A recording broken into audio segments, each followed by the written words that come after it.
Alright, I know this one's up a bit late, but you guys can, I don't know, thumbs down the video or whatever you want to do. Basically, just got back from Michigan on Sunday evening and kind of had a busy work week, so I'm filming this Monday evening instead of on a Friday or Thursday like I normally do, sometimes even Saturday. Um, I only went out to the thrift stores 3 days this past week, and I definitely had a pretty good score. I mean, nothing too epic, but definitely some good stuff. I did also have a package come in from a Crosby 1099, and anything that comes from him is going to be great. So we'll get into that a little bit later on. Let's get into the thrift store finds. Very first game I picked up, I went on a 75% off day to a Goodwill and picked up Second Sight. Paid $1.25 for this, and if you saw in my recent pickup videos, um, I picked this up on the Xbox, and I'm not sure which one I'm going to keep. I'm either going to keep PS2 or Xbox, obviously, but I'll probably look at the condition and maybe trade off the other one or sell it off with the system. So yeah, not a bad find. Like I said, I'm still looking forward to playing this game because this is from the same guys who made the Time Splinter series. So I really hope it's good. While I was there, I also picked up Hitman Contracts, and again, this one was $1.25. I'm really not going to pass up a quality game for that price. And I don't think a lot of you would either. So um, yeah, I definitely grabbed these two, and a little while later I'll show you a couple more. Um, I gotta say, I kind of did I don't know if it's an underhanded thing or what, but when you're at these thrift stores, you really have to kind of be ruthless, and sometimes you have to be a dick. So I was a dick on Sunday, and there was a game sitting at the cash. Someone had left it up with the cashier while they looked around and picked some more stuff up. The good news is I know the guy, and I don't like the guy because every time I see him, he's basically one of those resellers who basically buys everything and sells it off. He's not a collector. He's not, a guy who just sells off doubles or anything like that. And I don't fault him for that. But if you're going to leave something up at the cash, don't expect it to be there when you get there. So when I was cashing out with Hitman Contracts and Second Sight, the cashier asked me, well, is this one for you as well? And without hesitation, I said yes. So I ended up picking up a copy of Cold Winter for $5. This one's actually in mint condition, so I mean the guy knows his stuff. It's not really worth that much. It's about $20, but making a easy $15 basically. This game's a little bit uncommon, and not a lot of people know about it. So I'm glad to have it in my collection now. Moving on, I went to another Goodwill, and they had a clearance cart out. I really have no idea why. These games should sell at full price, but they're all priced at $202 a piece, except for the GameCube game, of course, which was at $303. So ended up picking up Fable and Halo Combat Evolved, Halo 2, and the GameCube game is Splinter Cell, and lastly Halo Doom 3. Again, at this price, I mean, it's hard to turn down these quality games for that price. They don't really go for that much, but they're good for pairing with the system if you want to sell a system. Next, I went to a GameStop by where I live, and I know pretty much all the people who work there, but I'm good buddies with one of them, and I was asking him, what I do normally actually is I go to a GameStop and I'll pick up a game for $1, and I'll gut it, keep the case, and then sell the game for $1 just to get my money back. That way I get the case for free. So I kind of explained this to him, and he said, you know what, hold on. He went to the back and he actually grabbed me 5 of these DS cases and just said, here, take them. So with the bundle that Dr. Smitty sent me, I should have enough to go ahead and finish off my Game Boy Advance cover project collection, I guess. And I'm actually going to be doing a video on this in the next couple weeks, so just kind of a way of documenting the process, and I don't know, if it helps someone out, great. If not, then that's cool too. Went to another Goodwill, and this was on half price day. I picked up a copy of Rally Sport Challenge for $3.03. They actually had some Nintendo games. Nothing great, but it's getting harder and harder to find even the shitty Nintendo games. So I ended up picking up Wheel of Fortune featuring Vanna White, Jack Nicklaus Golf, some golf game, and Rocket Ranger. And each one of these were $3.03 a piece. Went to another GameStop, and in case you didn't know, the GameStops in Canada basically have priced all their used PSP games at $5 a piece, if not less. And I picked up Capcom Classic Collection Remix on the PSP, obviously. Thought I had this, but it ended up being I had the reloaded version. These are basically a compilation disc that have a bunch of old Capcom games from the NES and different arcades, so definitely good to play them on the go. For this one I paid $4.49 because I have an Edge card. Also, while I was there, I picked up Metal Slug Anthology. This again was $4.49. Unfortunately, it's only UMD only. And lastly, I picked up Power Stone Collection. Again, UMD only, unfortunately. And again, this was $4.49. At another GameStop in Sarnia, I picked up Sweet Fuse at Your Side. And I did a little bit of research on this. I didn't really see a review on this, but from what I've seen, this is the last official PSP game to be released in stores. So I don't know if it's harder to find. I found two at that one GameStop. One was new and one was used. But I haven't seen it before, other than that. So I had to pick it up for that price. I hope it's good. I couldn't find a review on it. Guilty pleasure of mine are tennis games, and I picked up Virtual Tennis World Tour on the PSP, obviously, and paid $2.95 for it. Lastly, I picked up Valkyrie Profiles on the PSP again, and again $4.49. Unfortunately, this one is missing its manual. Every other one is complete, except for the ones that are just UMD only. Next, at a Value Village, I picked up the original The Need for Speed Special Edition.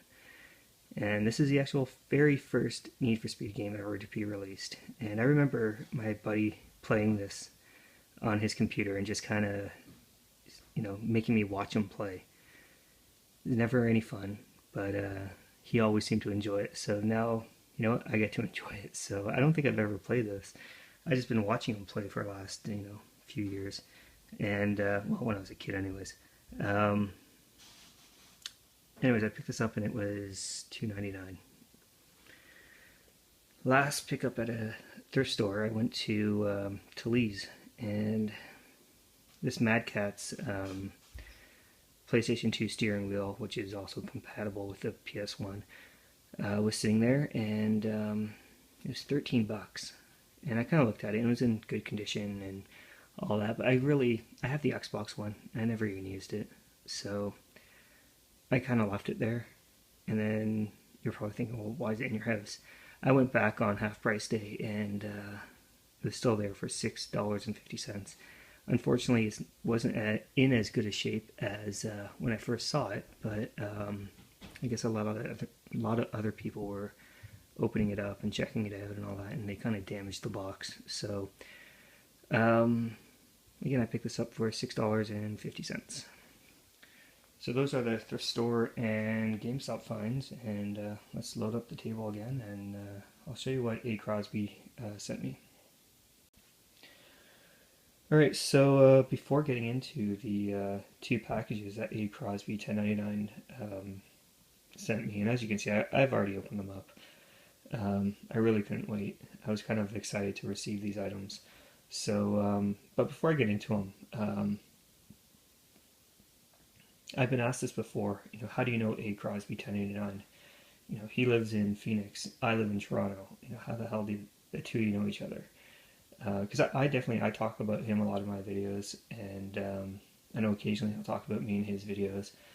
Um, the truth of the matter is I was just a fan of his videos, and basically I would comment on his videos, and he'd reply back obviously, and we'd start chatting that way, and then we started PMing each other just to kind of maybe sometimes get advice from each other, because my personality and his personality are basically polar opposites. That's not a bad thing. I mean, he always says I'm a level-headed kind of guy, and he's the kind that goes off on a kind of a rant in a heartbeat. So I mean, that's not a bad thing. I mean, to each his own, right? We all deal with things in our own way, and there's definitely things I guess he can learn from me, and I can learn from him. Um, but yeah, basically we started PMing each other, and eventually, we ended up exchanging numbers, and we've actually even spoken on the phone once. But we text quite a bit to each other, with kind of I always text him with advice, and ask him for his advice actually, and he'll text me with sometimes advice as well, like advice he may need. And I think over the period since I've started, we started chatting with each other, we've kind of grown to respect each other, even though sometimes I don't agree with what he says, and he may not agree with what I say sometimes. Um, as long as you can say it in a respectful way, and you can say it with some kind of intelligence behind that. Um, I mean, even for me, if you can do that for me, I mean, definitely, I'd respect that over, just someone saying you're an asshole. Why are you putting this video up? You're an asshole. Or just bashing you for stupid reasons. So, anyways, that's kind of how I got to know him. And, like I said, over the course of, a number of months, we've definitely had a friendship grow out of this YouTube community, and it's definitely a good thing. It's something I definitely enjoy about YouTube is uh, meeting a lot of different people that I've probably wouldn't have met before in my life. Um, Canadian Retro is another guy who he has my phone number as well, and we text quite a bit to each other, and we pick things up for each other if we see him at a Goodwill. So um, yeah. Anyways, let's get into this. Very first game here is Final Fantasy IX, and I've come across Final Fantasy VII many times at thrift stores. I've come across Final Fantasy VIII many times at a thrift store. I have not once come across Final Fantasy IX. I have no idea why. I don't know if it's more rare than the other ones, but I've just never seen it at a thrift store in my area anyways. Local game stores obviously have them. A lot of times they're a little bit overpriced on it, so I always pass on them. So when he sent me a list of games that he had, and I saw this there, I guess basically how this whole deal started was he had a couple epic scores, and then he basically sent me a picture saying, this is what's available. If you want anything, let me know, and he'll price it out for me.